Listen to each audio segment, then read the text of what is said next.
ಸಂಕಟ ಬಂದಾಗ ವೆಂಕಟರಮಣ. ಯಾವ ಊರು ಬೇಕಾದ್ರೂ ಟೆಂಪಲ್ ಆಗುತ್ತೆ, ಯಾರ ಮನೆ ಬೇಕಾದ್ರೂ ಟೆಂಪಲ್ ಆಗುತ್ತೆ, ಯಾರು ಬೇಕಾದರೂ ದೇವರಾಗ್ತಾರೆ. ಅಧಿಕಾರ ಬೇಕು ಅಂದಾಗ ಮತ ಹಾಕಿಸ್ಕೊಳ್ಳೋಕೆ ಬಂದಾಗ ಕನಕಪುರದ ಜನ ದೇವರು ಮತ್ತು ದೇವಸ್ಥಾನ ಆಗ್ತಾರೆ. ಗೆದ್ದ ಮೇಲೆ ದಿಲ್ಲಿ ದೇವಸ್ಥಾನ ದೇಗುಲ ಆಗುತ್ತೆ. How will Delhi become a temple to anybody? ಕಾಂಗ್ರೆಸ್ನ ಕುರ್ಚಿ ಕದನ ದೇಶದ ರಾಜಕಾರಣದ ಹಾಟ್ ಟಾಪಿಕ್. ಟೆಂಪಲ್ ಅಂತ ಏನಾರಿದ್ರೆ ಅದು ಕನಕಪುರ ಒಂದೇ, ನಿಮ್ಮ ವೈಯಕ್ತಿಕ ಟೆಂಪಲ್ಗಳನ್ನು ಬಿಟ್ಟು, ಅಂದರೆ ನೀವು ನಂಬುವ ದೇವರುಗಳದ್ದನ್ನು ಬಿಟ್ಟು ನಾ ಹೇಳ್ತಿರೋದು. ಪ್ರಜಾಪ್ರಭುತ್ವದಲ್ಲಿ ಅದೊಂದೇ ಇರೋದು. ನಿಮ್ಮನ್ನು ಕೈ ಹಿಡಿದು ನಡೆಸಿರುವ ಜನ ಅವರು ದೇವರು. ಉಳಿದಿದ್ದವರೆಲ್ಲ ಇದು ಡೌಲ್ ಟೆಂಪಲ್ ಯಾಕೆ ಆಗ್ಬೇಕು ನಿಮಗೆ? ಏನ್ರಿ ಅಧಿಕಾರ ದಾಸಕ್ಕೆ ಇಷ್ಟೆಲ್ಲ ಬಿಡ್ತಾ ಇದ್ದೀರಿ ರೈಲ್ನ ಸುಮ್ಮನೆ? ರಾಜ್ಯ ರಾಜಕಾರಣದ ಹಾಟ್ ಟಾಪಿಕ್ ಆಗಿದೆ ಕುರ್ಚಿ ಕದನ. ಹಾಟ್ ಟಾಪಿಕ್ ಯಾಕೆ ಅಂದರೆ ನ್ಯಾಷನಲ್ನವ್ರಿಗೆ ಬೇರೆ ಯಾವುದೂ ಇಶ್ಯೂ ಬಂದಿಲ್ಲ, ಇದಕ್ಕಿಂತ ಇಂಪಾರ್ಟೆಂಟು. ಅದಕ್ಕೆ ಇದನ್ನು ಹಿಡ್ಕೊಂಡು ಜಗ್ತಾ ಇದ್ದಾರೆ. ಇನ್ನೊಂದು, ಈ ನ್ಯಾಷನಲ್ನಲ್ಲಿ ಭಾಳ ಜನಕ್ಕೆ ಬೆಂಗಳೂರಿನಲ್ಲಿ ತುಂಬ ಚೆನ್ನಾಗಿ ವೃದ್ಧಿ ಆಗತ್ತಂತೆ ಅವ್ರ ವ್ಯವಹಾರಗಳು ನಮ್ಮದು. ಹಾಗಾಗಿ ನಮ್ಮನ್ನು ಜಾಸ್ತಿ ತೋರಿಸೋದು. ನೀವು ನೋಡಿಲ್ವಾ, ಇಡೀ ಇಂಡಿಯಾನಲ್ಲಿ ಬೆಂಗಳೂರು ಬಿಟ್ಟು ಬೇರೆ ಸುದ್ದಿನೇ ಇರಲ್ಲ, ಬೆಂಗಳೂರದೇ ಇರುತ್ತೆ. ಇಲ್ಲಿ ಸತ್ತೋದ್ರೂ ತೋರಿಸ್ತಾರೆ ನಮ್ಮಲ್ಲಿ. ಅಲ್ಲಿ ಬೇರೆ ರಾಜ್ಯಗಳಲ್ಲಿ ಹುಲಿ ಸತ್ತೋದ್ರೂ ತೋರಿಸಲ್ಲ ಕರೆಕ್ಟಾಗಿ. ಏನು ಅವ್ರವ್ರ ಇಷ್ಟ ಏನು ಬೇಕಾದ್ರೂ ಮಾಡಲಿ, ಅದು ಅವ್ರ ಬಿಸ್ನೆಸ್ಸು, ನಾವ್ಯಾರು ಹೇಳೋಕ್ಕೆ. ಬಿಹಾರ ಎಲೆಕ್ಷನ್ ಬಳಿಕ ಇದೀಗ ಕರ್ನಾಟಕ ಸರ್ಕಾರದ ಗದ್ದುಗೆ ಗುದ್ದಾಟ ಚರ್ಚೆ. ಕಾಂಗ್ರೆಸ್ ಅಧಿಕಾರ ಇರುವ 3 ರಾಜ್ಯಗಳ ಪೈಕಿ ಕರ್ನಾಟಕದೀಗ ಹೈಕಮಾಂಡ್ಗೆ ತಲೆಬಿಸಿ. ದೇಶದಲ್ಲಿ ಚರ್ಚೆ ಮಾಡ್ತಿದ್ದಾರೋ ಬಿಡ್ತಿದ್ದಾರೋ, ಅವ್ರ ತೆವಲನ್ನು ಅವ್ರು ತೀರಿಸ್ಕೋತಿದ್ದಾರೋ ಇಲ್ವೋ ನನಗೇನು ಹೋಗಬೇಕು. ನನಗೆ ಬೇಕಾಗಿರೋದು ಕರ್ನಾಟಕದ ಜನತೆಗೆ ಇದು ಇಂಟ್ರೆಸ್ಟ್ ಇದೆ ಸದ್ಯಕ್ಕೆ, ಇಲ್ಲ ಅಂತಲ್ಲ. ಬಿಹಾರ ಚುನಾವಣೆ ಹೀನಾಯ ಸೋಲಿನ ಹಿನ್ನೆಲೆಯಲ್ಲಿ ಹೈಕಮಾಂಡ್ ಈಗ ಕರ್ನಾಟಕದ ಕುರ್ಚಿ ಬಿಕ್ಕಟ್ಟಿಗೆ ಮುಲಾಮು ಹಚ್ಚೋ ಕೆಲಸ ಅನಿವಾರ್ಯತೆ ಬಂದಿದೆಯಂತೆ. ಅನಿವಾರ್ಯತೆ ಇನ್ನೂ ಬಂದಿದೆ ಅಂತ ಅನ್ಕೋತಾ ಇದ್ದರೆ ಅವರಷ್ಟು ಶತಮಾನಗಳ ಮೂರ್ಖರು ಇನ್ನೊಬ್ಬರಿಲ್ಲ. ಇನ್ನು ಹಾಗೇ ಇರಿ ನೀವು, ಉದ್ಧಾರ ಆಗಬಾರ್ದು ನೀವು. ಇವತ್ತು ರಾತ್ರಿ ವಿದೇಶದಿಂದ ಕೆಲವೊಮ್ಮೆ ಯುದ್ಧದಲ್ಲಿ ಸೋಲಕ್ಕೆ ವೈರಿ ಬೇಡವಂತೆ, ಯುದ್ಧ ಮಾಡ್ತಿರೋವನೇ ಸಾಕಂತೆ ಮೂರ್ಖ ಆದಾಗ. ಇದು ರಾತ್ರಿ ವಿದೇಶದಿಂದ ಸೋನಿಯಾ ಗಾಂಧಿ ವಾಪಸ್ ಬರ್ತಾರಂತೆ. ಬಂದ ಮೇಲೆ ಏನು ರಾಹುಲ್ ಬರ್ತಾರೆ ಅಂತಾರೆ, ಈ ಸೋನಿಯಾ ಅಂತಾರೆ, ಯಾರೋ ಒಬ್ಬರು ಬರ್ತಾರೆ ಹೋಟೆಲ್ ಪಾರಿನಿಂದ, ಅಷ್ಟೇ ಬರಲಿ. ನಾವು ಪಾರಿನಿಂದನೇ ಬರಬೇಕು ಕಾಂಗ್ರೆಸ್ನವ್ರಿಗೆ. ಇಂಡಿಯಾ ಒಳಗಡೆ ಏನೂ ಆಗಲ್ಲ, ಎಲ್ಲ ಪಾರಿನ ವ್ಯವಹಾರ ಇವ್ರದ್ದು, ಮೊದಲಿಂದನೂ ಅಷ್ಟೇ ಇವ್ರದ್ದು. ಭಾನುವಾರ ಸಂಜೆ 5 ಗಂಟೆಗೆ ಕಾಂಗ್ರೆಸ್ ಸಂಸದೆ you are becoming a joke. ನಿಮ್ಗೆ ಅರ್ಥವಾಗ್ತಿಲ್ಲ ಅಷ್ಟೇ ಹೇಳಿದ್ರೆ, ನಾವೇನು ಮಾಡೋಣ? ಸಂಸದೀಯ ಮಂಡಳಿಯ ಸಭೆ ಕರೆದಿದ್ದಾರೆ. ಅದರಲ್ಲಿ ಪವರ್ ಶೇರಿಂಗ್ ಫಾರ್ಮುಲಾ ಬಗ್ಗೆ ತೀರ್ಮಾನ ತಗೋತಾರಂತೆ. ಪವರ್ ಶೇರಿಂಗ್ ಅನ್ನೋ ಫಾರ್ಮುಲಾ ಆಗೋಗಿದ್ರೆ ಇನ್ನು ತೀರ್ಮಾನ ತಗೊಳ್ಳೋದು ಏನಿದೆ ಅಂತ ನೆನ್ನೆ ಕೇಳಿದೆ. ಏನಿದೆ ನೆನ್ನೆ ಈಗ 60 ವರ್ಷಕ್ಕೆ ಒಬ್ಬ ಅಧಿಕಾರಿ ರಿಟೈರ್ ಆಗ್ತಾರೆ. ಮಾರ್ಚ್ 31ನೇ ತಾರೀಕು ಕೊನೆ ದಿನ ಅಂತ ಆಗಿರ್ತಾರೆ. 26ನೇ ತಾರೀಕು ಕ್ಯಾಬಿನೆಟ್ ಸಭೆ ಕರೆದ್ಬಿಟ್ಟು ಇದು ಡಿಸ್ಕಸ್ ಮಾಡಿಬಿಡೋಣಪ್ಪ ಅವನದ್ದು ಅಂತ ಡಿಸ್ಕಸ್ ಮಾಡ್ತೀರಾ? ಡಿಸೈಡ್ ಆದ್ಮೇಲೆ ಮನೆ ಕಳಿಸಲ್ವಾ? ಡಿಸೈಡ್ ಆಗಿದೆ ಆಗಿದ್ರೆ ಇದು ಅಷ್ಟೇ, ಮನೆ ಕಳಿಸ್ಬೇಕಪ್ಪ. ಇಲ್ವಾ? ಇಲ್ಲಪ್ಪ, ಇಬ್ರು ಬಿಟ್ಕೊಡ್ತಿಲ್ವಲ್ಲ ಅದಕ್ಕೆ. ಎಕ್ಸ್ಟೆನ್ಷನ್ ಕೊಟ್ಟರೆ ಗೊತ್ತಿಲ್ಲ ನನಗೆ. ಏನ್ಯಾವ ಸರಿ. ಈ ಮಧ್ಯೆ ಹೈಕಮಾಂಡ್ ಹೇಳಿದೆಯಂತೆ, ನೋಡ್ರಿ ನೀವು ಡೆಲ್ಲಿಗೆ ಬರೋದಾದರೆ ಇಬ್ಬರು ಈ ಥರ ಲಡಾಯಿ ಮಾಡ್ಕೊಂಡು, ಬುಡ್ದಾಡ್ಕೊಂಡು, ಕಾಲು ಎಳ್ಕೊಂಡು, ಕೈ ಎಳ್ಕೊಂಡು, ಕಬಡ್ಡಿ ಆಡ್ಕೊಂಡು, ಖೋ ಖೋ ಆಡ್ಕೊಂಡು, ಹಾಕಿ ಆಡ್ಕೊಂಡು, ಕ್ರಿಕೆಟ್ ಆಡ್ಕೊಂಡು ಎಲ್ಲ ಬರಬೇಡ್ರಿ. ಸುಮ್ಮನೆ ಕರೆಕ್ಟಾಗಿ ಬರೋದಿದ್ರೆ ಬನ್ನಿ, ದೋಸುತ್ತಿ ಅನ್ಕೊಂಡು ಬರ್ರಿ, ಬೇಕಾರೆ ಬೇಡ ಅಂದವ್ರು ಯಾರು ನಿಮ್ಮನ್ನು ತಂದಿಯಾರಂತೆ. ಅದಕ್ಕೆ ನಾಳೆ ಇಬ್ಬರೂ ಯಾಕೂ ರಿಸ್ಕ್ ಬೇಡ, ಒಂದು ಫೋಟೋಗ್ರಾಫರು ಇರಲಿ ಅಲ್ಲಿ ಡೆಲ್ಲಿಗೆ ತೋರ್ಸೋಕ್ಕೆ ಅಂತ ಒಂದು ಬ್ರೇಕ್ಫಾಸ್ಟ್ ಮೀಟಿಂಗ್ ಮಾಡ್ತಾರಂತೆ. ಯಾರ ಕಣ್ಣು ಒರೆಸ್ತಿರ್ರಿ ಇಬ್ಬರೂ? ಏನು ರೀ ಬ್ರೇಕ್ಫಾಸ್ಟ್ ಮೀಟಿಂಗಲ್ಲಿ ಮಾಡ್ತೀರಿ? ತೀರ್ಮಾನ ಮಾಡ್ತೀರಾ ಇಬ್ಬರೂ? ಅನೌನ್ಸ್ ಮಾಡಿರಿ, ಬಂದು ಆಚೆ ನೋಡ್ತೀವಿ. ಸುಮ್ಮನೆ ಈ ಫೋಟೋ ಆಪರ್ಚುನಿಟಿಗಳಿಗೆಲ್ಲ ಒಂದೊಂದು ಲೇಪನ ಕೊಡ್ತಾ ಇದ್ದೀರಿ ಇಬ್ಬರೂ, ಐದರ್ ಸೈಡ್. ನಾವು ಒಬ್ರಿಗೆ ಹೇಳ್ತಿಲ್ಲ ಇದನ್ನು, ಇಬ್ಬರು ಕಡೆಯಿಂದ ನಾವು ಇದನ್ನು ನಂಬ್ಕೋಬೇಕು. ಒಂದಷ್ಟು ಟಿ ವಿಗಳಿಗೆ ಬೆಳಗ್ಗೆಯಿಂದ ಓಡಾಟ, ಬ್ರೇಕ್ಫಾಸ್ಟ್ ಮೀಟಿಂಗ್ ಅಂದ್ಕೊಂಡು. ಮತ್ತು ಅವರಿರೋ ಹಿಂಬಾಲಕರು ಮತ್ತು ವಂದಿಮಾಗದರು ಮತ್ತು ತುತ್ತೂರಿ ಊದೋ ಗಿರಾಕಿಗಳಿಗೆ ಸ್ವಲ್ಪ ಬ್ಯುಸಿ 4 ಅವರ್ಸು, ಇನ್ನೇನು ಕೆಲಸವಿಲ್ಲ. ಸರಿ, ಚರ್ಚೆ ಮಾಡ್ತೀವಿ. ನನ್ನ ನಿಲುವಲ್ಲಿ ಏನು ಬದಲಾವಣೆ ಇಲ್ಲ ಅಂತ. ಅದಾದಮೇಲೆ ಏನು ಬ್ರೇಕ್ಫಾಸ್ಟ್ ಮಾಡ್ಬೋದು, ಅದೇನು ಕಷ್ಟವಿಲ್ಲ. 2 ಇಡ್ಲಿ 4 ದೋಸೆ. ಸಿದ್ದರಾಮಯ್ಯನವರು ಊರಿಂದ ಯಾವ್ದಾದ್ರು ಅವ್ರದ್ದು ಸ್ವಂತ ಊರಿಂದ ಸ್ವಲ್ಪ ಬೆಣ್ಣೆ ಚೆನ್ನಾಗಿ ಮಾಡ್ತಾರೆ. ಸರ್ ಸಾಕ್ಸ್ರಿ ಅತ್ಲ ಕಡೆಗೆ ಅವ್ರಿಗೆ ಬೆಣ್ಣೆ ಹಚ್ಚಕ್ಕೋಬೇಡಿ, ಬೆಣ್ಣೆ ಹಾಕ್ಸಿ ತಿಂಡಿ ಹಚ್ಕಿಚ್ಚಕ್ಕೆ ಹೋಗ್ಬಿಟ್ಟಿರಿ. ಆಮೇಲೆ ಡಿ ಕೆ ಅದನ್ನೇ ಬೇರೆ ತರ ತಿರ್ಗ್ಸಾಕ್ಬಿಡ್ತಾರೆ. ಆಮೇಲೆ ಡಿ ಕೆ ಮೈಗೆಲ್ಲ ಹಚ್ಕೊಂಡೇ ಇರ್ತಾರೆ, ನಿಮ್ಗೆ ಸಿಗಾಕಲ್ಲ ಬಿಡ್ರಿ ಅವರು. ಡಿ ಕೆ ಈ ಮಧ್ಯೆ ಹೈಕಮಾಂಡ್ಗೆ ಸಭೆಗೆ ಮುನ್ನ ಒಂದು ಭಾವನಾತ್ಮಕ ಅಸ್ತ್ರ ಅಂತೆ. ಏನದು? ನನಗೇನು ಆತುರವಿಲ್ಲ, ಹೈಕಮಾಂಡ್ ಸೂಕ್ತ ಸಮಯದಲ್ಲಿ ಸೂಕ್ತ ನಿರ್ಧಾರ ಕೈಗೊಳ್ಳುತ್ತೆ. ಹೌದಾ? ಆ ಥರ ಇಲ್ವಾ? ಸರಿ, ಹಂಗೆ ಈ ಟರ್ಮಲ್ಲಿ ಬೇಡ ನೀವು CM ಹೇಳ್ಬಿಡಿ. ಹೇಳ್ಬೇಡ, ಅನೌನ್ಸ್ ಮಾಡೋಣ, ಓಕೆನಾ? ಅವರಂತೂ ಬಹಿರಂಗವಾಗಿ ಓಕೆ, ಇದೇ ನಮ್ಮ ಸೂಕ್ತ ನಿರ್ಧಾರ. ಈ ಟರ್ಮಲ್ಲಿ ಬೇಡಪ್ಪ ಸಿ ಎಂ ಅಂದರೆ ಓಕೆನಾ? ಕಾಯ್ತೀರಾ ಕೂತ್ಕೊಂಡು? ಏನು ಶಬರಿಯ ವರಪುತ್ರ ಕಾಯಕ್ಕೆ ಕೂತ್ಕೊಂಡವ್ರು ಯಾರಿಗ್ರಿ ಹೇಳತ್ತೀರಿ? ಡೆಲ್ಲಿ ದೇವರಿಗೂ ಟೆನ್ಷನ್ ಇರೋದಿಲ್ಲ ಸರ್. ಸುಮ್ಮನೆ ಬಿಡ್ತಾ ಇರೋದು, ಸುಮ್ಮನೆ ಇದ್ದು ಬಿಡಿ ರೀ, ನಮ್ಮನ್ನು ಬಿಟ್ಬಿಡ್ರಪ್ಪ. ಅದೇನು ಭಾನುವಾರ ಸೋಮವಾರದಲ್ಲಿ ಸೆಟ್ಲ್ ಮಾಡ್ಕೊಂಡು ಬರ್ತೀವಿ ನಿಮ್ಮ ಹತ್ರಕ್ಕೆ. ಸುಮ್ಮನೆ ಹಿಂಗೆ ಎಡಕ್ಕೆ ತಿರುಗಿದ್ರೆ ಗಲ್ಲಿ ಕಡೆಗೆ ತಿರುಗಿದ್ರು ಕೇಳ್ತೀರಿ, ಮೇಯ್ನ್ ಕಡೆಗೆ ಹೋದ್ರು ಕೇಳ್ತೀರಿ, ಎಲ್ಲದಕ್ಕೂ ಎಲ್ಲ ಕಡೆನೂ ಕೇಳ್ತೀರಿ. ರಿಯಾಕ್ಷನ್ ನಮ್ಮ ಕೈಲಿ ಆಗ್ತಿಲ್ರಪ್ಪ, ಬಿಟ್ಬಿಡ್ರಪ್ಪ ನಮ್ಮನ್ನೊಂದು 4 ದಿನ ಅಂತಂದಿದ್ರೆ ಓಕೆ. ಆ ಗ್ಯಾಪು ಕೇಳ್ತಿಲ್ಲ ಇವರು. ಎಸ್, ನಾಳೆ ಹೈಕಮಾಂಡ್ನವರು ಅವನಿಗೂ ಫೋನ್ ಮಾಡಿದರು, ನನಗೂ ಫೋನ್ ಮಾಡಿದರು, ನೀವಿಬ್ಬರು ಭೇಟಿ ಮಾಡಿ ಅಂತ. ಅದಕ್ಕೋಸ್ಕರ ಅವನಿಗೆ ನಾನು ಬ್ರೇಕ್ಫಾಸ್ಟಿಗೆ ಕರೆದಿದ್ದೀನಿ. ಬ್ರೇಕ್ಫಾಸ್ಟ್ ಬಂದಾಗ ಚರ್ಚೆ ಮಾಡ್ತೀವಿ. ಹೈಕಮಾಂಡ್ನವರು ನನ್ನ ಸ್ಟ್ಯಾಂಡ್ನಲ್ಲಿ ಏನು ಬದಲಾವಣೆ ಇಲ್ಲ. ಹೈಕಮಾಂಡ್ನವ್ರು ಏನು ಹೇಳ್ತಾರೆ ಅದ್ರ ಪ್ರಕಾರ ನಾನು ಕೇಳ್ತೀನಿ ಅಂತ ಹೇಳಿದ್ದೀನಿ. ಸೊ ಈಗಲೂ ಅದನ್ನೇ ಹೇಳ್ತೀನಿ, ನಾಳೆನೂ ಅದನ್ನೇ ಹೇಳ್ತೀನಿ. ನಾವಿಬ್ಬರು ಕೂಡ ಅವರು ಅನೇಕ ಸಾರಿ ಹೇಳಿದ್ದಾರೆ ಹೈಕಮಾಂಡ್ನವ್ರು ಹೇಳ್ದಾಗ ಕೇಳ್ತೀವಿ ಅಂತ. ನಾವು ಅನೇಕ ಸಾರಿ ಹೇಳಿದ್ದೀವಿ ಹೈಕಮಾಂಡ್ನವ್ರು ಹೇಳ್ದಾಗ ಕೇಳ್ತೀವಿ ಅಂತ. ಚರ್ಚೆ ಮಾಡ್ತೀವಿ. ಡೆಲ್ಲಿಗೆ ಕರೆದ್ರೆ ಹೋಗ್ತೀನಿ. Definitely, I'll go to Delhi because see, Delhi is our temple. We have to go there. All of us are without Delhi, nothing can go. Congress party is a party with a big history, and always Delhi will guide us.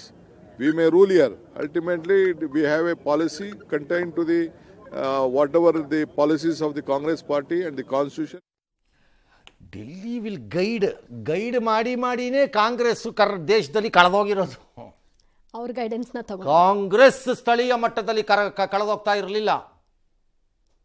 ಆಯಾಯ ನಾಯಕರನ್ನ ಸರಿಯಾಗಿ ಗೌರವದಿಂದ ನ್ಯಾಯಸಮ್ಮತವಾಗಿ ಅವರ ಶಕ್ತಿಗಳಿಗೆ ಅನುಗುಣವಾಗಿ ಒಂದಿಮಾಗದರೂ ಕಿವಿ ಕಚ್ಚೋರ್ದನ್ನೆಲ್ಲ ಕೇಳಿಸ್ಕೊಳ್ಳದೆ high command ಬಾಯಿ ಮುಚ್ಕೊಂಡು ಇದ್ದಿದ್ದಿದ್ರೆ ಈ ಪರಿಸ್ಥಿತಿ ರಾಜ್ಯಗಳಲ್ಲಿ ಮಿಸ್ಟರ್ ಡಿ ಕೆ ಶಿವಕುಮಾರ್ ಸಾಹೇಬ್ರೆ ನಿಮ್ಮ ಟೆಂಪಲ್ಲು ಹಿಂಗಾಗ್ತಿರ್ಲಿಲ್ಲ. ಅಲ್ಲಿ ಈಗ ಭಕ್ತಾದಿಗಳು ಹೋಗೋಕ್ಕೆ ಭಕ್ತಾದಿಗಳೇ ಇಲ್ಲ ಟೆಂಪಲ್ಗಲ್ಲಿ. ಡೆಲ್ಲಿಗೆ ದೇವ್ರು ಮಾತ್ರ ಇದೆ. ಬೆಳಗ್ಗೆ ಇದ್ಯಾರೋ ಬಾಗಿಲು ತೆಗೆದು ಡಿಂಗ್ ಡಿಂಗ್ ಡಿಂಗ್ ಡಿಂಗ್ ಮಾಡಿಬಿಟ್ಟು ಹೋಯ್ತಾ ಇರಬೇಕು, ಬೀಗ ಹಾಕೊಂಡು ಅಷ್ಟೇ. ಏನಿಲ್ಲ, ನಮ್ಮ ಮುಜರಾಯಿ ಇಲಾಖೆದು ಸಿನೋ ಡಿನೋ ಲೆವೆಲ್ ಟೆಂಪಲ್ ಈಗದು. ದೀಪ ಹಚ್ಚಕ್ಕೆ ಕಾಸಿಲ್ಲ. ಕರ್ನಾಟಕದವ್ರು ಹೋದಾಗ ಬತ್ತಿ ಒಂದು 50 ಲೀಟ್ರ್ ಎಣ್ಣೆ ತಗೊಂಡು ಹೋಗ್ಬೇಕು ಅಷ್ಟೇ.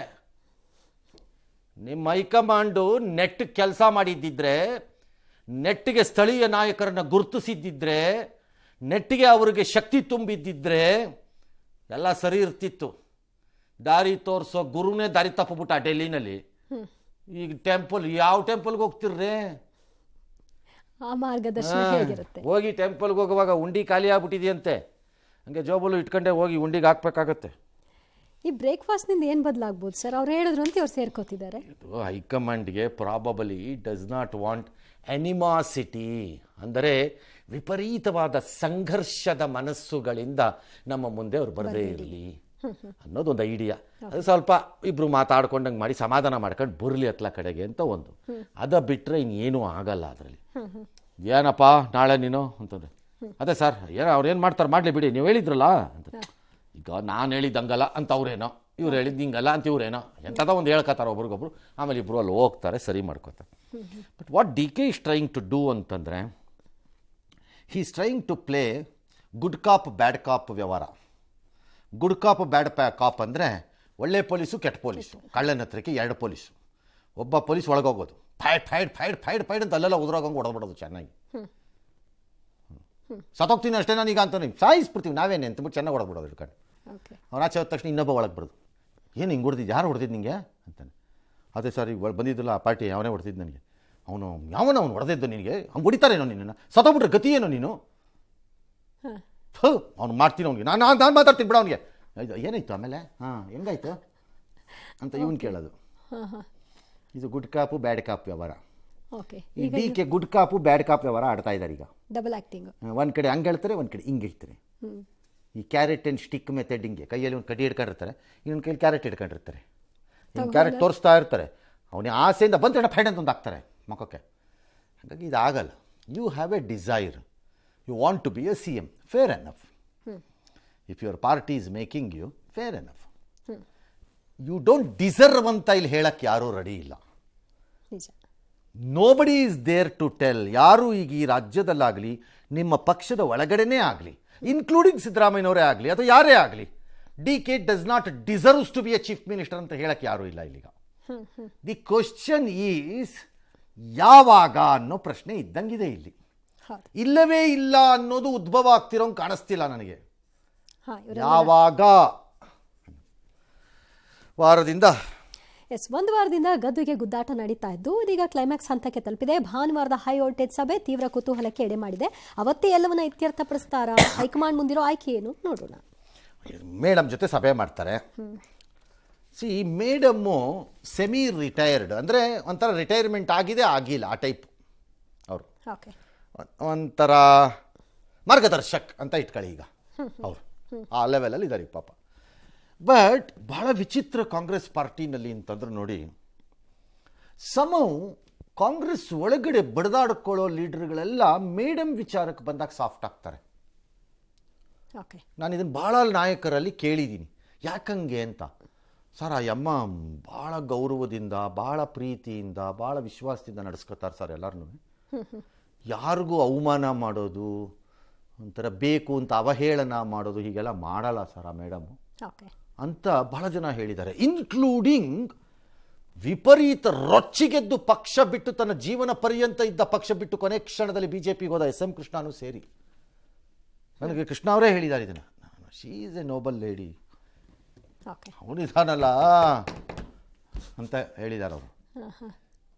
ಹಾಗಾಗಿ ಈ ಮೇಡಮ್ ಮುಂದೆ everybody appears to be softer and ಅವ್ರು ಹೇಳಿದ್ದನ್ನು ಕೇಳೋ ಥರ.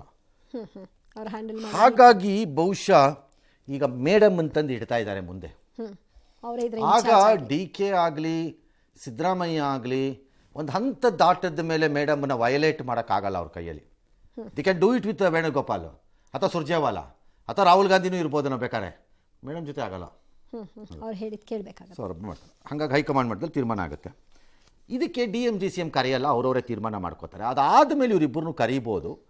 ಕರೆದು ಇವರಿಬ್ಬರನ್ನೂ ಕೇಳಿ ನಿಮ್ದು ಏನರಪ್ಪ ಗಲಾಟೆ ಅಂತ ಏನೋ ಒಂದು ಇತ್ಯರ್ಥ ಮಾಡಿ, ಆಲ್ ರೈಟ್ ನಾವು ಒಂದು ಫೈನಲ್ ಮಾಡಿಬಿಟ್ಟು ನಿಮ್ಗೆ ಕಮ್ಯುನಿಕೇಟ್ ಮಾಡ್ತೀವಿ ನಡೀರಿ ಅಂತ ಕಳಿಸ್ಕೊಡ್ತಾರೆ. ಇವರಿಬ್ಬರನ್ನ ಸೇರಿಸಿದ ಸಭೆಯಲ್ಲೂ ಪ್ರಕಟ ಮಾಡ್ತಾರೆ ಅಂತ ಕುಣಿಗಲ್ ರಂಗನಾಥ್ ಹೇಳ್ದಂಗೆ ಕೇಳಕ್ಕೆ ಹೋಗಬೇಡಿ. ನಾನಲ್ಲ, ಕುಣಿಗಲ್ ರಂಗನಾಥ್. ಸಿಹಿ ಸುದ್ದಿ.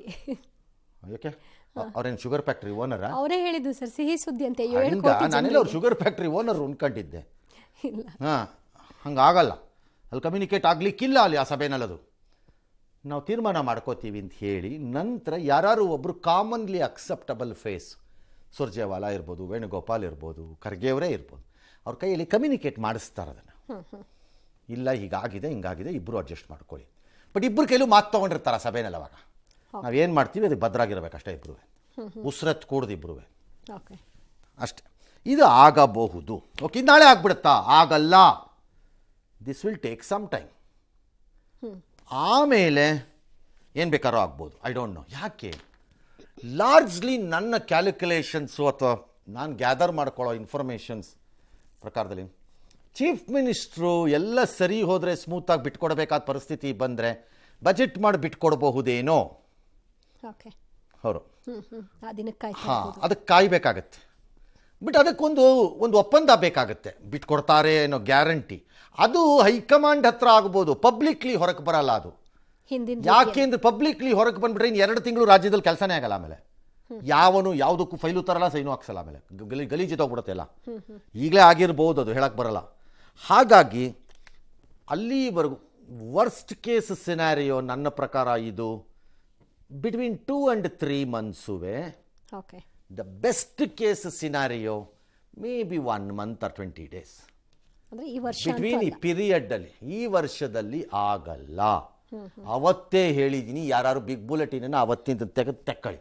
ಹೌದು, ಆಗಲ್ಲ ಅದು ಸದ್ಯಕ್ಕೆ. Unless there is a miracle that is happening. Anti Siddaramaiah forces ಡೆಲ್ಲಿನಲ್ಲಿ ಕೂತ್ಕೊಂಡು ಅವ್ನು ಬರಲಿ ಇಲ್ಲಿ ಕತ್ತರಿಸಾಕ್ಬಿಡೋಣ ಅನ್ನೋ ಲೆವೆಲಲ್ಲಿ ಇದ್ದರೆ ನಾಳೆ ಆಗ್ಬೋದು ಅದು ಭಾನುವಾರ. ಓಕೆ, ಹಾಗಿದ್ದಂಗಿಲ್ಲ. The Congress is worried in Karnataka on 2 fronts. ಒಂದು ಸೈಡಲ್ಲಿ ಮುಂದಿನ ಚುನಾವಣೆಗಳಿಗೆ ಬಂದಾಗ ಆಗಬಹುದಾದ ಅನಾಹುತಗಳೇನು ತಮ್ಮ ಯಾವುದೇ ನಿರ್ಧಾರದಿಂದ, ಇನ್ನೊಂದು ಕಡೆಯಲ್ಲಿ ಮುಂದಿನ ದಿನಗಳಲ್ಲಿ ಯಾರೋ ಒಬ್ರು ಕೋಪ ಮಾಡ್ಕೊಂಬಿಟ್ರೆ, ಪರ್ಟಿಕ್ಯುಲರ್ಲಿ ಡಿ ಕೆ ಶಿವಕುಮಾರ್ ಪಕ್ಷವನ್ನು ನಡೆಸುವ ವಿಚಾರದಲ್ಲಿ ಇನ್ನಿತರ ಡ್ಯಾಶ್ ಡ್ಯಾಶ್ ಡ್ಯಾಶ್ ಸಂಪನ್ಮೂಲಗಳ ವಿಚಾರ, ಆರ್ಗನೈಸೇಷನ್ ವಿಚಾರದಲ್ಲಿ ಆಗಬಹುದಾದ ಅಪಾಯಗಳು ಮತ್ತು ಸಮಸ್ಯೆಗಳು ಏನು ಮುಂದೆ, ಈ ಎರಡರ ಮಧ್ಯೆ ಅವರು ಸಿಗಾಕೊಂಡಿರೋದು. ಓಕೆ, ಹಾಗಾಗಿ ಅದನ್ನ ಒಂದು ಇತ್ಯರ್ಥ ಮಾಡ್ಕೋತಾರೆ. ಎಸ್, ಜೀನಿ ಸ್ಲಿಮ್ ರೆಫರ್ ಮಾಡ್ಬೇಕಾದ್ರೆ ಕಾರಣ ಏನಂದ್ರೆ ವೇಟ್ ಲಾಸ್ ಸಲುವಾಗಿ ನನ್ ಬಾಳ ಜನ ಕೇಳಿದ್ರು. ಫಸ್ಟ್ ನಾನ್ ತಗೊಂಡು ನನಗೆ ರಿಸಲ್ಟ್ ಬಂದ್ಮೇಲೆ ಆಮೇಲೆ ನಾನು ಜೀನಿ ಸ್ಲಿಮ್ ಇನ್ನೊಬ್ಬರಿಗೆ ಪ್ರಿಪೇರ್ ಮಾಡಿದ್. ಸುಸ್ತಾಗೋದು ಕಡಿಮೆ ಆಯ್ತು, ವೀಕ್ನೆಸ್ ಅದು ಏನೂ ಇಲ್ಲ, ಪೂರಾ ಹೆಲ್ದಿ ಅದೇನೆ. ವೇಟ್ ಜಾಸ್ತಿ ಇರೋರಲ್ಲಿ ಏನೇ ಡೌಟ್ ಇಲ್ಲದೆ 100% ಬಳಸಬಹುದು. ಪ್ರತಿದಿನ ನಮ್ಮ ಜೀನಿ ಸ್ಲಿಮ್ ನ ಯೂಸ್ ಮಾಡಿ ಯಾವುದೇ ಸೈಡ್ ಎಫೆಕ್ಟ್ ಇಲ್ದಂಗೆ ನೀವು ಸಣ್ಣ ಆಗ್ತೀರಾ. ಸೋನಿಯಾ ಗಾಂಧಿ ಅವರು ಮನಮೋಹನ್ ಸಿಂಗ್ ರಂತಹ ಆರ್ಥಿಕ ತಜ್ಞರಿಗಾಗಿ ಪ್ರಧಾನಿ ಹುದ್ದೆಯನ್ನೇ ಬಿಟ್ಟುಕೊಟ್ಟು ಅಧಿಕಾರ ತ್ಯಾಗವನ್ನ ಮಾಡಿದ್ರು ಅಂತ ಸಿಎಂ ಸಮ್ಮುಖದಲ್ಲೇ ಇವತ್ತು ಡಿಕೆ ಶಿವಕುಮಾರ್ ಇದನ್ನ ಪ್ರಸ್ತಾಪ ಮಾಡಿದ್ರು. ಅರಮನೆ ಮೈದಾನದ ಮಹಿಳಾ ಮತ್ತು ಮಕ್ಕಳ ಕಲ್ಯಾಣದ ಕಾರ್ಯಕ್ರಮ ಇತ್ತು. ಆ ಕಾರ್ಯಕ್ರಮದ ವೇದಿಕೆಯಲ್ಲಿ ಇಬ್ಬರೂ ಕೂಡ ಇದ್ರು. ಆದರೆ ಒಬ್ರಿಗೊಬ್ರು ಮಾತನಾಡ್ಕೊಳ್ಳಿಲ್ಲ. ಅದಾದ ನಂತರ ಅಂದ್ರೆ ಸಿಎಂ ಕಾರ್ನಲ್ಲಿ ಕೂತ್ಕೊಂಡಂತಹ ಡಿಕೆ ಶಿವಕುಮಾರ್ ಕೆಲ ಹೊತ್ತು ಮಾತನಾಡಿದ್ದಾರೆ. ದೇವರು ವರವನ್ನ ಕೊಡಲ್ಲ, ಶಾಪವನ್ನು ಕೊಡಲ್ಲ, ಬರೀ ಅವಕಾಶ ಕೊಡ್ತಾನೆ ಅಂತ ಹೇಳಿಕೆ ಕೊಟ್ಟರು. ಇದೆಯಲ್ಲ ನಿಂಬೆಹಣ್ಣು, ನಿಮ್ಮ ಎಲ್ಲಾ ಹುಳಿಗಳಕ್ಕಿಂತ ಬಹಳ ಶ್ರೇಷ್ಠವಾದಂತ ಹುಳಿ ನಿಂಬೆಹಣ್ಣಂತೆ. ಶಂಭುಕ್ಕಿಂತ ಅಧಿಕ ದೇವರಿಂದ ಎಲ್ಲಾ ದೊಡ್ಡ ದೇವರು ಪರಮೇಶ್ವರ, ಶಿವ ಅಂತ ಕರೀತಾರೆ. ಎಲ್ಲಾ ಗುಣಗಳಕ್ಕಿಂತ ದೊಡ್ಡ ಗುಣ ಯಾವ್ದಪ್ಪ ಅಂದ್ರೆ ನಂಬಿಕೆ. ದೇವರು ವರನೂ ಕೊಡುದಿಲ್ಲ, ಶಾಪನೂ ಕೊಡುದಿಲ್ಲ, ಆದ್ರೆ ಅವಕಾಶ ಮಾತ್ರ ಕೊಡ್ತಾನೆ ಅಂತ. ಕರೆಕ್ಟ್. ನಿಂಬೆಹಣ್ಣಿಂದು ಅವ್ರು ಹೇಳಿದ್ದು ಸರಿ. ಶ್ರೇಷ್ಠ, ಶಿವ ಎಲ್ಲ ಸರಿ ಇದೆ. ಪಾಪ ಮತ್ತು ರೇವಣ್ಣ ನಿಂಬೆಹಣ್ಣು ಇಟ್ಕೊಂಡು ಓಡಾಡ್ದಾಗೆಲ್ಲ ಜೋಕ್ ಮಾಡ್ತಿದ್ರಿ ಎಲ್ಲರೂ. ನಿಂಬೆಹಣ್ಣು ಮಂತ್ರಿ ಅಂತೆಲ್ಲ ತಿಳಿಸ್ತಾ ಇದ್ರು. ನೀವು ಮಾಡಿದಿರಿ ರೇ ರೇವಣ್ಣನಿಗೆ? ಹೌದು. ಮತ್ತು ರೇವಣ್ಣ ನಿಂಬೆಹಣ್ಣು ಹುಳಿ ಹಿಡ್ಕೊಂಡು ಏನು ಪ್ರಯೋಜನ ಆಗಿಲ್ಲ ಅವ್ರಿಗೆ, ಭಾಳ ಏನು ಹೆಲ್ಪ್ ಆಗಿಲ್ಲ ಅವ್ರ ಜೀವನದಲ್ಲಿ. ಏನ್ಯಾವ ನಂಬಿಕೆಗಳು ಬೇರೆ, ರಾಜಕಾರಣ ಬೇರೆ, ಎರಡು ಜೊತೆಯಾಗಿ ಹೋಗಬಹುದಾದಂಥದ್ದು ಅವರವರ ಮನೋಸ್ಥಿತಿಗೆ ತಕ್ಕಂತೆ. ಇನ್ನು ಅಧಿಕಾರ ಬಿಟ್ಕೊಟ್ಟು ಮನಮೋಹನ್ ಸಿಂಗ್ ಆರ್ಥಿಕ ತಜ್ಞರಿಗೋಸ್ಕರ ಮೇಡಮ್ ಅಧಿಕಾರ ಬಿಟ್ಕೊಟ್ರು ಅನ್ನೋದು ತಪ್ಪು. ಯು ಆರ್ ಮಿಸ್ರೆಪ್ರೆಸೆಂಟಿಂಗ್ ದ ಫ್ಯಾಕ್ಟ್ಸ್ ಅನ್ನು. ಮೇಡಮ್ ಆಗಬಾರ್ದು ಅಂತ ನಿರ್ಧಾರ ಬಂದಾಗ ಮನಮೋಹನ್ ಸಿಂಗ್ ಅದಕ್ಕೆ ಆಯ್ಕೆ ಆದರು ಅಷ್ಟೇ. ಮನಮೋಹನ್ ಸಿಂಗ್ ಆಯ್ಕೆ ಆಗೋಗಿತ್ತು, ಅವರಿಬ್ಬರ ಮಧ್ಯೆ ಯಾರು ಅಂದಾಗ ಸೋನಿಯಾ ಗಾಂಧಿ ತ್ಯಾಗ ಮಾಡಿದ್ರು ಅಲ್ಲ, ಆ ಫೈಟ್ ಇರಲಿಲ್ಲ, ಅಲ್ಲ. It was not. If at all, if there is any fight for a prime minister post ಅವತ್ತಿನ ದಿನ, it was between Pranab Mukherjee ಇತ್ತೇನೋ. ಮನಮೋಹನ್ ಪ್ರಣವ್ ಮುಖರ್ಜಿ ಆಸೆ ಪಟ್ಟಿದ್ರೇನೋ ನಾನು ಆದರೆ ಹೇಗೆ ಅಂತ. ಬಟ್ ಮನಮೋಹನ್ ಸಿಂಗ್ ಆಯ್ಕೆ ಆದಾಗ ಸೋನಿಯಾ ಮೇಡಮ್ ಬಿಟ್ಕೊಡು, ಮನಮೋಹನ್ ಸಿಂಗ್ ನೀವು ಆಗಿ ಅಂತಂದ್ರು. ಮನಮೋಹನ್ ಸಿಂಗ್ ಆಯ್ಕೆ ಆಗ್ಬಿಟ್ಟಿತ್ತು, ಎಂ ಪಿಗಳೆಲ್ಲ ಸೇರಿ ಮನಮೋಹನ್ ಸಿಂಗ್ ಅಂತ ಆಯ್ಕೆ ಮಾಡಿದ್ರು. ಸೋನಿಯಾ ಗಾಂಧಿ ಆಗ ನಾ ಬಿಟ್ಕೊಡ್ತೀನಿ ಬಿಡಿಪ್ಪ ಅಂತ ಬಿಟ್ಕೊಟ್ರು. ಅಲ್ಲ, ಅದು ಹಾಗಲ್ಲ. ಪೋಟ್ರೆ ಮಾಡ್ತಿದ್ದಾರೆ ಅಷ್ಟೇ. ನಾಯಕತ್ವ ಬದಲಾವಣೆ ಹೊಸದಲ್ಲಿ ಸಿಎಂ ಪುತ್ರ ಜಾತಿ ಅಸ್ತ್ರ ಪ್ರಯೋಗಿಸಿ ರಾಜಕೀಯ ಶಕ್ತಿ ಇಲ್ಲದಿದ್ರೆ ಕಷ್ಟ, ನಾವೆಲ್ಲ ಒಟ್ಟಾಗಿರಬೇಕು. ರಾಜ್ಯದಲ್ಲಿ 23 ಮಂದಿ ಮುಖ್ಯಮಂತ್ರಿಗಳಾಗಿದ್ದಾರೆ, ಅಲ್ಲಿ 5 ಮಂದಿ ಮಾತ್ರ ಹಿಂದುಳಿದವರು. ಒಳ್ಳೆದು ದಲಿತರು ಆಗೇ ಇಲ್ಲ. ಯಾಕಾಗಿಲ್ಲ? ಹಿಂದುಳಿದವರು ತಪ್ಪು ಮಾಡಿಬಿಟ್ರೆ ಸಣ್ಣದು ಮಾಡಿಬಿಟ್ರು ದೊಡ್ಡದಾಗಿ ತೋರಿಸ್ಬಿಡ್ತಾರೆ ಅಂತೆಲ್ಲ ಹೇಳಿದ್ದಾರೆ.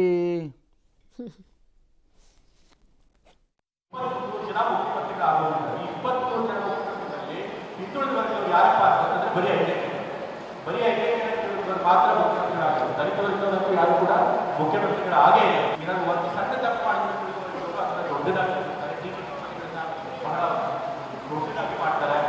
ಹಿಂದೆ ಸೃಷ್ಟಿಸ್ತಾರೆ. ಹೇಗಾದರೂ ಅಧಿಕಾರಿಯಿಂದ ನಿರ್ವಹಿಸಬೇಕು ಅನ್ನೋ ಪ್ರಯತ್ನ ಮಾಡ್ತಾರೆ. ಆದರೆ ರಾಜಕೀಯ ಶಕ್ತಿ ಬಹಳ ಮುಖ್ಯ. ಎಲ್ಲ ಶೋಷಿತ ಸಮುದಾಯಗಳ, ಎಲ್ಲ ಬಡವರ, ಈ ರಾಜ್ಯದ 7 ಕೋಟಿ ಜನಗಳ ಮುಖ್ಯಮಂತ್ರಿ. ಅವರನ್ನ ಆಯ್ಕೆ ಮಾಡಿರೋ ಜನ 2.5 ವರ್ಷಕ್ಕೆ ಅಂತ ಹೇಳಿ ಓಟ್ ಹಾಕಿ ಆಯ್ಕೆ ಮಾಡಿಲ್ಲ, 5 ವರ್ಷಕ್ಕೆ ಅಂತ ಓಟ್ ಹಾಕಿ ಜನಗಳು ಆಯ್ಕೆ ಮಾಡಿದ್ದಾರೆ. ಹೈಕಮಾಂಡ್ ಈ ದ್ವಂದ್ವ ನೀತಿಯನ್ನ ತಪ್ಪಿಸಬೇಕು. ಜನರ ಅನಿಸಿಕೆ ಇದೆ, ಆ ಅನಿಸಿಕೆ ಪ್ರಕಾರ ಕಾಂಗ್ರೆಸ್ ಹೈಕಮಾಂಡ್ ನಡ್ಕೋಬೇಕು ಅನ್ನೋದು ನಾಳೆ ಎಲ್ಲ ಜಿಲ್ಲಾ ಕೇಂದ್ರಗಳಲ್ಲಿ ಪತ್ರಿಕಾ ಹೇಳಿಕೆಯನ್ನ ಕೊಟ್ಟು ದಯವಿಟ್ಟು ಕೂಡ ಅವರಿಗೆ ಒಂದು ಅವಕಾಶ ಮಾಡಿಕೊಡ್ಬೇಕು. ಇವತ್ತು ಕಾಂಗ್ರೆಸ್ ಸರ್ಕಾರ ಬರಬೇಕಾದ್ರೆ ಮಾನ್ಯ ಮುಖ್ಯಮಂತ್ರಿಗಳಾದಂಥ ಸಿದ್ದರಾಮಯ್ಯ ಅವರ ನೇತೃತ್ವದಲ್ಲಿ ಇವತ್ತು ಇಡೀ ರಾಜ್ಯ ಪ್ರವಾಸ, ರಾಜ್ಯದ ಮತ್ತು ದೇಶದಲ್ಲಿ ತಮ್ಮದೇ ಆದಂತಹ ಘನತೆಯನ್ನ, ವ್ಯಕ್ತಿತ್ವವನ್ನ ಹೊಂದಿರುವಂತಹ ಮಾನ್ಯ ಸಿದ್ದರಾಮಯ್ಯನವರ ವಿಷಯವಾಗಿ ಬಹಳ ಎಚ್ಚರಿಕೆಯಿಂದ ತೀರ್ಮಾನವನ್ನ ಕೈಗೊಳ್ಳಬೇಕಾಗಿದೆ. ಹೈಕಮಾಂಡ್ ಅವರು ಬೇಗ ಇದನ್ನ ಒಂದು ಇತ್ಯರ್ಥಗೊಳಿಸಿ ರಾಜ್ಯದ ಅಭಿವೃದ್ಧಿಗೆ ಒಂದು ಸುಗಮ ದಾರಿಗೆ ಅವಕಾಶ ಮಾಡಿಕೊಡ್ಬೇಕನ್ನೋಂಥದ್ದು ಎಲ್ಲ ಸಮುದಾಯ. ದಲಿತ ಸಿಎಂ ಈಗ ಆಗಿಲ್ಲ ಅಂದ್ರೆ ಆಗಿಲ್ಲ ಅನ್ನೋದು ಈಗ ಆ ಮಾತು ಅಲ್ಲ, ಅದಕ್ಕೆ ಯತೀಂದ್ರ ಯಾರನ್ನು ಕೇಳ್ತಿದ್ದಾರೆ ಈ ಪ್ರಶ್ನೆನ? ಯಾರನ್ನು ಕೇಳ್ತಿದ್ದೀರಿ ಡಾಕ್ಟ್ರೇ? ರಾಜ್ಯದ ಜನರನ್ನು ಕೇಳ್ತಿದ್ದೀರೋ ಅಥವಾ ನಿಮ್ಮ ಘನತೆವೆತ್ತ ಕಾಂಗ್ರೆಸ್ ಪಕ್ಷ ಕೇಳ್ತಿದ್ದೀರೋ, ಯಾರನ್ನು ಕೇಳ್ತಿದ್ದೀರಿ? ಈ ಅವಧಿಯಲ್ಲಿ 75 ವರ್ಷದಲ್ಲಿ ಅತಿ ಹೆಚ್ಚು ಕಾಲ ಕರ್ನಾಟಕದಲ್ಲಿ ಅಧಿಕಾರದಲ್ಲಿ ಇದ್ದಿದ್ದು ಯಾರು? ಕಾಂಗ್ರೆಸ್. ಹೌದಲ್ಲ? ಇವತ್ತು ನಿಮ್ಮ ಅಪ್ಪ ಇರೋದು ಯಾವ ಪಕ್ಷದಲ್ಲಿ? ಕಾಂಗ್ರೆಸ್ಸಲ್ಲಿ. ಅವ್ರು ದಲಿತರನ್ನ ಯಾಕೆ ಮಾಡಲಿಲ್ಲ ಅಂತ ನೀವು ತಾನು ಕೇಳ್ಬೇಕು. ಅವ್ರನ್ನ, ಜನರನ್ನ ಕೇಳಿದ್ರೆ ಮೈಕ್ ಹಿಡ್ಕೊಂಡು ಜನ ಏನು ಮಾಡಬೇಕು? ಜನ ಹೇಳಿದ್ರ ಖರ್ಗೆಗೆ ಅವಕಾಶ ಇದ್ದಾಗ ಮಾಡಬೇಡಿ ಅಂತ ಜನ ಏನು ಹೇಳಿರಲಿಲ್ವಲ್ಲ? ಸೋಮಶೇಖರ್ ಪರಮೇಶ್ವರದ ಅವಕಾಶ ಬಂದಾಗ ಮಾಡಬೇಡಿ ಅಂತ ಜನ ಏನು ಹೇಳಿರಲಿಲ್ವಲ್ಲ? ಆಮೇಲೆ ಕಾಂಗ್ರೆಸ್ಸಲ್ಲಿ ಮುಖ್ಯಮಂತ್ರಿಗಳಾಗಿ ಸಿದ್ದರಾಮಯ್ಯನವ್ರನ್ನಾಗಲಿ ಅಥವಾ ಇನ್ನೊಬ್ಬರನ್ನಾಗಲಿ ನೀವು ಪ್ರೊಜೆಕ್ಟ್ ಮಾಡಲಿಲ್ಲ. ಕಾಂಗ್ರೆಸ್ ಸೆಲೆಕ್ಟ್ ಮಾಡಿದ್ರು ರಾಜ್ಯದ ಜನ, ನಿಜ. ಎಕ್ಸ್ ಲೀಡ್ರೇ ಅಂತ ಎಲೆಕ್ಟ್ ಅಲ್ಲ. ಈಗ ಮೋದಿ ವಿಚಾರದಲ್ಲಿ ಇದ್ದಂಗೆ, ಅಥವಾ ಬಿಹಾರದಲ್ಲಿ ನಿತೀಶ್ ಇದ್ದಂಗೆ, ಅಥವಾ ನಾಳೆ ತಮಿಳುನಾಡಿನಲ್ಲಿ ಸ್ಟಾಲಿನ್ ಇದ್ದಂಗೆ, ಅಥವಾ ತೆಲಂಗಾಣನಲ್ಲಿ ನೀವು ರೇವಂತ್ ರೆಡ್ಡಿ ಇದ್ದಂಗೆ ಪ್ರೊಜೆಕ್ಟ್ ಮಾಡಿದ್ರಿ. ಜನ ಆ ಫೇಸು ನೋಡಿ ಓಟ್ ಹಾಕಿದ್ರು. ಕರ್ನಾಟಕದಲ್ಲಿ ಹಾಗಿರಲಿಲ್ಲ. ಇದು ಅಧಿಕಾರಕ್ಕೆ ಬಂದ ಮೇಲೆ ಎಲ್ಲ ಒಟ್ಟಾಗಿ ನಾವು ಸಮೂಹ ನಾಯಕತ್ವದಲ್ಲಿ ಮಾಡ್ತೀವಿ ಎಂತಿದ್ರಿ ನೀವು. ಯು ಡಿಡ್ ನಾಟ್ ಹೇಳಿಲ್ಲ. ಹೇಳಿಲ್ಲ. ಹಾಗಾಗಿ ಯತೀಂದ್ರ ಅವರು ಹಿ ಶುಡ್ ನಾಟ್ ಸೇ ದಲಿತರದಾಗಿಲ್ಲ, ಆಗಿಲ್ಲ. ಹಿಂದುಳಿದವರು 5 ಜನ ಆಗಿದ್ದಾರೆ, ಅವ್ರು ಏನು ಸಣ್ಣ ತಪ್ಪು ಮಾಡಿದ್ರು ದೊಡ್ಡದಾಗಿ ತೋರಿಸ್ತಾರೆ. ಯಾರು? ಯಾರ ಮೇಲೆ ಆರೋಪ? ಯಾರು ಯಾಕೆ ಅಂತ ಹೇಳ್ತೀನಿ ತಗೊಳ್ಳಿ. ಇವತ್ತಿನ ದಿನ ಇನ್ನೊಂದು ನಿಮಿಷ ಇದೆ ಅಷ್ಟೇ, ಹೇಳ. ಈ ರಾಜ್ಯದಲ್ಲಿ ಬ್ರಾಹ್ಮಣರೊಬ್ಬರನ್ನ ಬಿಟ್ಟು ಮಿಕ್ದವ್ರು ಹಿಂದುಳಿದವರು. ನಿಮ್ಮ ಕಾನೂನುಗಳು ಮತ್ತು ನಿಯಮಗಳ ಪ್ರಕಾರ, ನಿಮ್ಮ ಮೀಸಲಾತಿ ನಿಯಮಗಳ ಪ್ರಕಾರ ಬ್ರಾಹ್ಮಣರೊಬ್ಬನ್ ಬಿಟ್ಟು ಮಿಕ್ಕಿದ್ದವ್ರು ಎಲ್ಲರೂ ಬ್ಯಾಕ್ವರ್ಡ್ ಕ್ಲಾಸ್. ಗೌಡ್ರು ಬ್ಯಾಕ್ವರ್ಡು, ಲಿಂಗಾಯತರು ಬ್ಯಾಕ್ವರ್ಡು, ಎಲ್ಲವರು ಬ್ಯಾಕ್ವರ್ಡ್. ಹಾಗಾದ್ರೆ ಯಾರು? ನಾವೇನ್ರಿ ಮಾಡೋಣ ಅಂತಾರೆ ಬೇರೆ ಯಾರು. ಬ್ರಾಹ್ಮಣರು ಬಿಡಿ, ಬ್ರಾಹ್ಮಣರು ಏನು ಮಾಡ್ಬೇಕು? ಅದಕ್ಕೆ ಅವ್ರಿಗೇನು ಸಂಬಂಧ ಇಲ್ಲ. ಅದು ಬಿಂಬಿಸುತ್ತಾರೆ, ಅವ್ರು ಏನು ಮಾಡೋಕ್ಕಾಗತ್ತದನ್ನ? ಒಬ್ಬ ಹಿಂದುಳಿದ ಒಕ್ಕಲಿಗ ಅಥವಾ ಲಿಂಗಾಯತ ಒಬ್ಬ ಹಿಂದುಳಿದ ಕುರುಬಾಗೆ ಕಾಟ ಕೊಟ್ರಿ ಯಾರೇನು ಮಾಡ? ನಾವೇನು ಮಾಡ? ನೀವು ಬಡ್ದಾಡ್ಕತ್ತಿದ್ರಿ. ಏನು ಬೇಕಪ್ಪ ಆಗ? ಯಾರು ಹಿಂದುಳಿದವರು ತಪ್ಪು ಮಾಡಿದ್ರೆ ಸ್ಪೆಸಿಫೈ ಮಾಡಬೇಕು. ಆಗಲ್ಲ.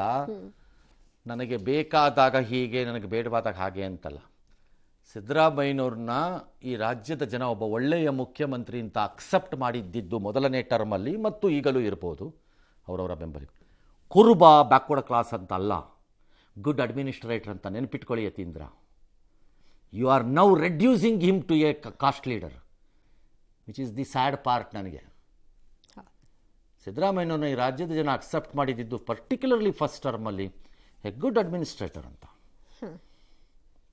ವೆರಿ ಗುಡ್ ಅಡ್ಮಿನಿಸ್ಟ್ರೇಟರ್ ಇದು ಅಂತ, ಲಾಜಿಕ್ ಫೆಲೋ ಅಂತ, ಎ ಗುಡ್ ಕುರ್ಬಾ ಅಂತಲ್ಲ. ಇವರು ಇದನ್ನ ಹೈಲೈಟ್ ಮಾಡ್ತಾ ಅದನ್ನ ಸೈಡ್ಗೆ ಹಾಕ್ಬಿಟ್ರು. ಎಕ್ಸಾಕ್ಟ್ಲಿ. ಎಸ್.